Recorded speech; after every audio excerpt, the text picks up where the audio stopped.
Thank you, Cahill. Minister Ryan, you're very welcome to the Chamber as always and to discuss the highly impactful legislation. I wish we had more time to discuss it, but we are where we are.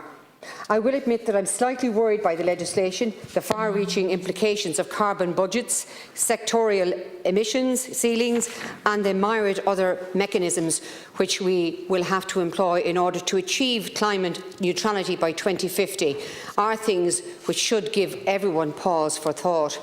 However, if the planned transition is indeed just, with no one left behind, that would do much to reassure me.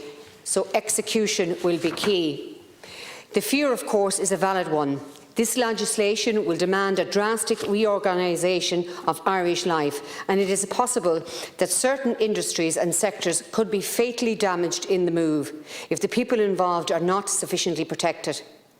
There would be no justice in having our rural communities bear the brunt of any economic hardship or held responsible for the damage done by others much further afield.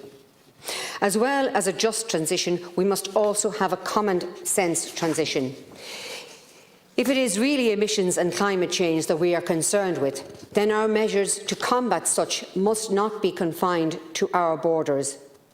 It would make zero sense, for example, to cull our beef herds if Irish and EU demands for beef instead becomes satisfied by Brazil, adding thousands of kilometres of sea and air miles to the carbon footprint of the product. On the topic of common sense, Minister, could you please examine the role that nuclear energy could play in reaching a zero-emission economy? France's move towards nuclear power in the late 20th century saw the country massively reduce its use of fossil fuels and greenhouse gas emissions. While historically Ireland's power system has been too small for a conventional large nuclear plant, the technology in this area is rapidly evolving, and the dual advent of both small modular reactors and its ability to almost eliminate spent nuclear fuel could be our best hope of achieving climate neutrality. If we are to be demolishing perfectly functioning power plants in order to reach these targets, we need firm sources of power generation to replace them.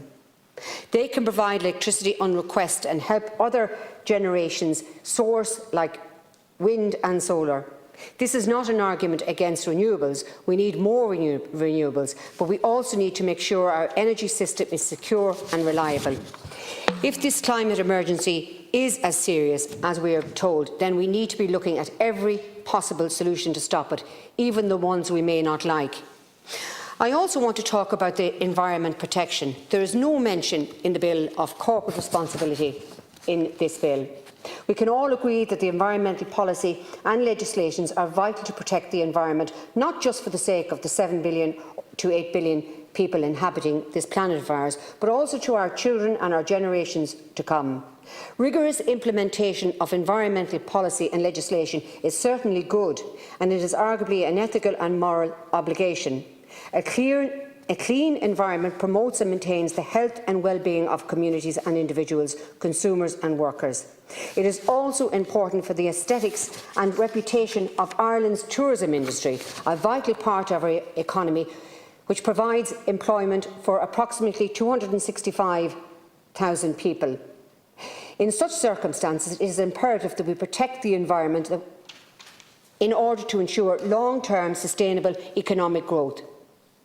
We all have a part to play in protecting the environment in our daily lives, our choices and our actions.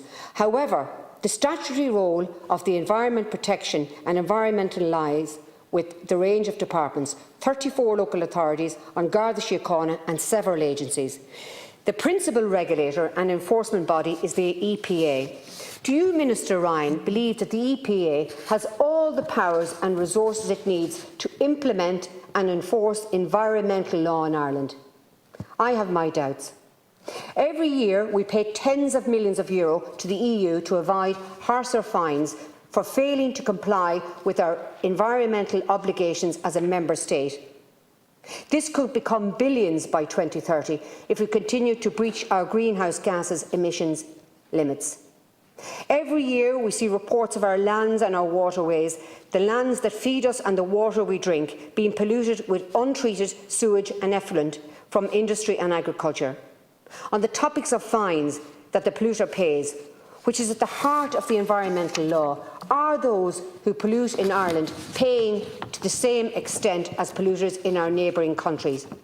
For one example, airlines have been hit with fines of £132 million for failing to meet emissions trading rules. I understand airlines here in Ireland are now struggling with COVID flight restrictions in this country, but COVID has only been with us since January 2020. What has the Environmental Protection Agency, the EPA, done to ensure that airlines are complying with these rules? The Minister needs to look at this and address the issue of pollution and the EPA effectiveness in combating it immediately. But I broadly welcome the bill, Minister. I have some reservations and I want to thank the work of our Climate Action Committee on this bill. Thank you, Minister. Thank you.